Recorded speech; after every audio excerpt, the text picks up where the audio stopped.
آزاد عدلیہ یعنی ہمارا جو قانون ہے، عدالتیں ہیں، ان کو ان کی آزادی کی ضمانت دی گئی سائن میں، ججوں کو ان کی ملازمتوں کا تحفظ دیا گیا، اعلیٰ عدلیہ کے ججوں کا تقرر عدالتی کمشنر پارلیمانی کمیٹی کی سفارش پر صدر کریں گے، انہیں صرف اعلیٰ عدالتی کونسل کی رپورٹ پر ہی برطرف کیا جا سکتا ہے۔ سپریم کورٹ ملک کی اعلیٰ ترین عدالت ہے، صوبوں میں ہائی کورٹس قائم کی گئیں۔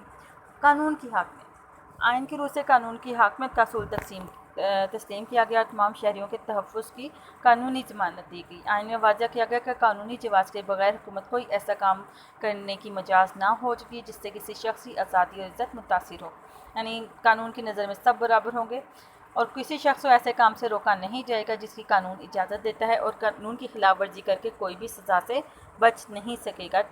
تمام شہری، خواہ وہ سرکاری ملازم ہوں یا نجی حیثیت سے کسی مقدمے میں ملوث ہوں، عام عدالتوں کے ذریعے ایک ہی قانون کے تحت ان کا مقدمہ چلایا جائے گا۔ اسلامی دفاع، اسلامک پروویژنز یعنی 97 کے آئین میں پہلے دونوں آئین کی طرح اسلامی دفاع شامل تھی، یعنی مذہب، پہلی دفعہ اسلام کو سرکاری مذہب قرار دیا گیا، ملک کا نام اسلامی جمہوریہ پاکستان، صدر اور وزیر اعظم کا مسلمان ہونا لازمی قرار دیا گیا، مسلمان کی تاریخ بھی آئین میں شامل کی گئی، احمدیوں کو غیر مسلم قرار دیا گیا، اقلیتوں کو ان کے حقوق کے تحفظ کی ضمانت دی گئی۔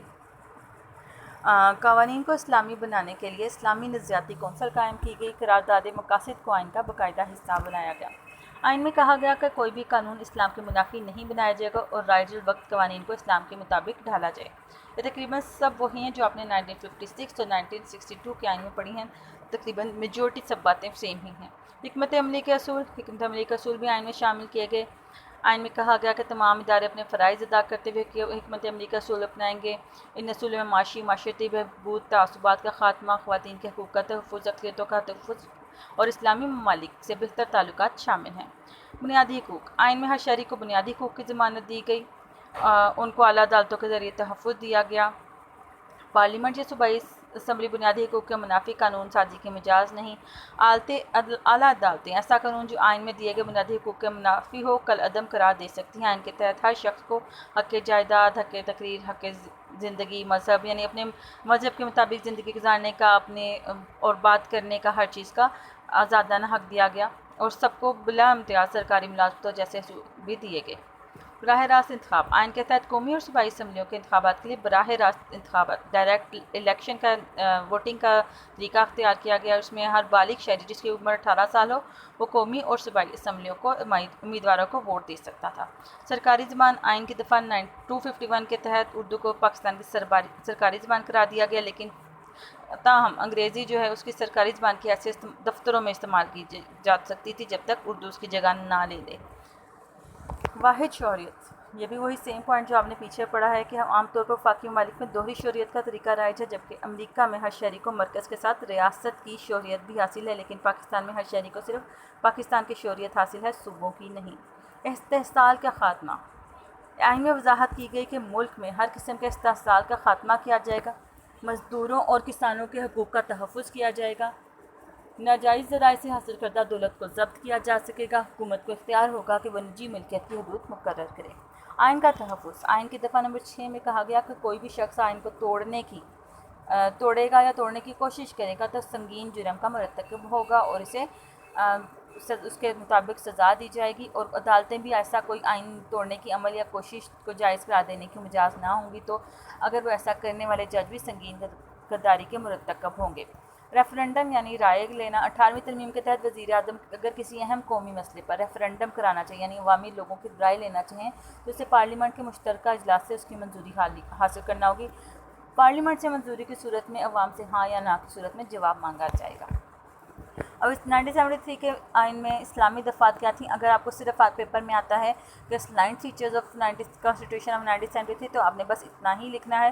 اگر آپ سے پوچھا جاتا ہے صرف اسلامک پروویژنز بتائیں تو پھر آپ نے اسلامی دفعات لکھنی ہے، یہ تقریباً سیم ہے 1962 کے آئین میں بھی اور 1956 کے آئین میں بھی۔ خدا کی حاکمیت، قرارداد مقاصد کو سابقہ دستور کی طرح آئین کے دیباچے میں شامل کیا گیا، جس میں کائنات میں اقتدار اعلیٰ اللہ تعالیٰ کی ذات کو ہی حاصل ہے، اور یہ جو حکمرانی کے جو اختیارات ہیں وہ پاکستان کے عوام کو جو حاصل ہے وہ اللہ کی طرف سے ایک مقدس ضمانت ہے۔ مملکت کا نام اسلامی جمہوریہ پاکستان رکھا گیا۔ سرکاری مذہب اس آئین نے پہلی مرتبہ اسلام کو ملک کا سرکاری مذہب قرار دیا گیا۔ صدر وزیر اعظم کا مسلمان ہونا۔ اس آئین کی امتیازی خصوصیت یہ بھی ہے کہ پہلی بار پاکستان کے صدر اور وزیر اعظم دونوں کے لیے مسلمان ہونا لازمی قرار دیا گیا۔ اسلامی نظریے کا تحفظ۔ صدر، وزیر اعظم، وفاقی وزراء، قومی اسمبلی کے اسپیکر، چیئرمین سینٹ، دیگر اعلیٰ عہدیداروں کو حلف اٹھاتے وقت اس نظریہ اسلامی کے تحفظ کا، جو قیام پاکستان کی بنیاد ہے، عہد کرنا پڑتا ہے۔ اسلامی قوانین کا نفاذ۔ آئین کے دفعہ نمبر 227 کی روح سے قوانین کو قرآن و سنت کے مطابق ڈھالا جائے گا اور کوئی قانون قرآن و سنت کے منافی نہیں بنایا جائے گا۔ مسلمان کی تعریف۔ دستور میں ترمیم کر کے پہلی بار مسلمان کی تعریف شامل کی گئی، یعنی جس کی روح سے توحید اور رسالت، قیامت اور اللہ تعالیٰ کی کتابوں کے علاوہ حضور نبی کریم صلی اللہ علیہ وسلم کو آخری نبی ماننا بھی لازم ہے۔ اسلامی طرز زندگی کا فروغ۔ پالیسی کے رہنما اصولوں میں کہا گیا کہ مسلمان پاکستان کی زندگیوں کو اسلامی سانچے میں ڈھالنے کے لیے اقدامات کیے جائیں گے تاکہ وہ قرآن سنت کی روشنی میں زندگی کا مفہوم سمجھ سکیں۔ اسلامی تعلیمات کو فروغ دیا جائے گا۔ حکومت کوشش کرے گی کہ قرآن پاک اور اسلامیت کی تعلیم کو لازمی قرار دیا جائے۔ قرآن کی صحیح طباعت یعنی کریکٹ پبلیکیشن آف قرآن، قرآن مجید کو غلطیوں سے پاک اور صحیح پبلشنگ کا انتظام کیا جائے گا۔ اسلامی اداروں کا تحفظ کیا جائے گا جس میں حکومت زکوٰۃ، اوقاف، مساجد کے نظام کو صحیح خطوط پر منظم کرے گی۔ عربی زبان کا فروغ دیا جائے گا۔ عربی زبان کی تعلیم کے فروغ کے لیے اقدامات کیے جائیں گے۔ سود کا خاتمہ۔ ملک اکنامکس کو، ملکی اقتصادیت کو، معیشت کو سود کی لعنت سے پاک کرنے کا عہد کیا گیا۔ اسلامی اصولوں کی پابندی۔ قرارداد مقاصد میں کہا گیا کہ جمہوریت، آزادی، مساوات، رواداری اور معاشرتی مصروف کے اصولوں پر اسلامی تعلیمات کے مطابق عمل کیا جائے گا۔ فلاحی مملکت۔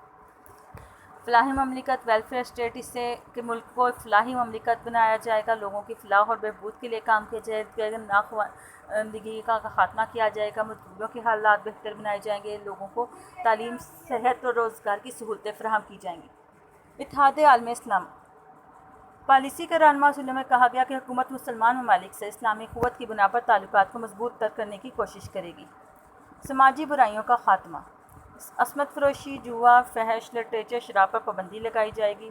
اسلامی نظریاتی کونسل۔ آئین کے دفعہ نمبر 228 کی روح سے اسلامی نظریاتی کونسل قائم کی جائے گی۔ جون 1981 کے صدارتی حکم سے کونسل کے ارکان کی تعداد 19 ہو گئی۔ اقلیتوں کا تحفظ۔ یہ تمام جو کانسٹیٹیوشن ہے ان میں ایک جو میجر بات تھی کہ اقلیتوں کی مکمل مذہبی آزادی اور دیگر حقوق کی ضمانت دی جائے گی، یعنی اسلامی روایت میں اقلیتوں کو تحفظ جو دینے کے سارے قوانین ہیں ان پر عمل کیا جائے گا۔